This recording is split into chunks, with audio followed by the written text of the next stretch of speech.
If you talk about corruption in Ukraine, does that mean you work for Russia? That's what the media is trying to brainwash people to think. But let's watch Candace Owens' own New York Times. She posted this to her Twitter that they emailed her and said, "Hi there, I'm writing from the New York Times. We're working on a story about Russian messaging that includes some of your comments. We note that you advanced the idea that Ukraine was a corrupt country, which matches statements we've seen from the Russian media. I'm wondering if you have any context or further comment to add about this comparison. We're finalizing the story today, thanks." Man, this is cool logic. If you talk about corruption in Ukraine, and a lot of the media is trying to cover up any corruption in Ukraine, and Russia happens to talk about corruption in Ukraine, then you must work with Russia, right? That's their logic. Only one problem. Candace Owens brought up, they themselves used to write about Ukrainian corruption. In fact, in 2016, the editorial board of New York Times wrote an editorial piece, "Ukraine's Unyielding Corruption." And Candace responded and she said, "I replied informing them that I actually got my ideas from the New York Times and provided them with links to their past articles." That's a great own from Candace, but seriously, is this how psychotic we're getting? Here's The View essentially calling for the investigation and possible imprisonment of Tucker Carlson and Tulsi Gabbard for the crime of, well, they're not really specific. They don't even mention specific stories that they told because Tucker and Tulsi explain themselves well. The people of The View want to treat them like captured foreign prisoners. Take a look. And look, but I think that's an incredibly relevant question.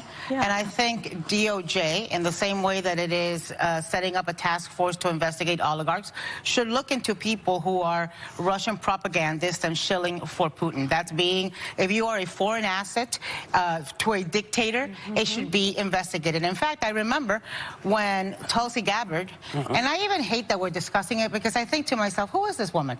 She's she's no longer in Congress. She's a failed presidential candidate. Yeah. She only practically exists on Twitter. And the fact that we're giving her oxygen is what makes her relevant, that we're talking about her on hot topics. But on the other hand, how do you not call out something that is repeating false Russian propaganda that has been brought down? They used to arrest people for doing stuff like this. If they thought you were colluding with a Russian agent, if they thought you were putting out information or taking information and handing over to Russia, they used to actually investigate stuff like this. And I guess now, you know, there seems to be no bars. And people are not being told to hate Putin. Putin doesn't need a reason to be hated. It's pretty much clear. He started a war. He started an unnecessary war. But this is kind of like, isn't this contributing to the death? Yeah, folks, it's getting that crazy. If Putin drinks water and you drink water, you must be Putin. I mean, Hitler did jumping jacks once, so if you work out, maybe you're Hitler. I mean, this is the type of psychotic propaganda logic that the media is pushing just because she thought Ukraine was a corrupt country and Russia's saying Ukraine is a corrupt country, then they're trying to basically infer that she's working for Russia or on the same page with them. It's creepy, crazy stuff. This is a separate topic, but recently Bill Maher came out on Ben Shapiro's show and said why the left is kind of creeping him out. Any normal liberal would be creeped out by how insane they're being. They're like authoritarian, full-blown psychos. Take a look. But when you say woke, you know, it's become, and I make fun of it too, because it's become an eye roll in many ways. If woke, I assume at a certain moment, and it wasn't that long ago before we didn't have the term. I only heard it, I don't know what it was, 3-4 years ago, 5 years ago at most, when we heard the term woke, and it was like alert to injustice. I'm like, okay, I'm down with that. I always have been. I hope people still understand that about me. But yes, it became sort of a byword for a lot of this goofy stuff. That's what I'm always railing against. That's why, like, they play me on Fox News now.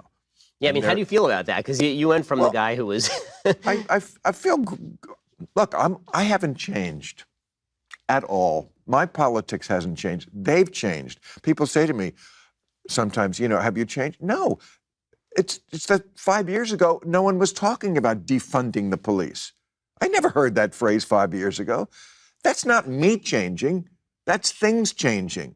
I'm reacting to it, as I've always been. You know, letting 3-year-olds decide what gender they are. This wasn't something 5 years ago.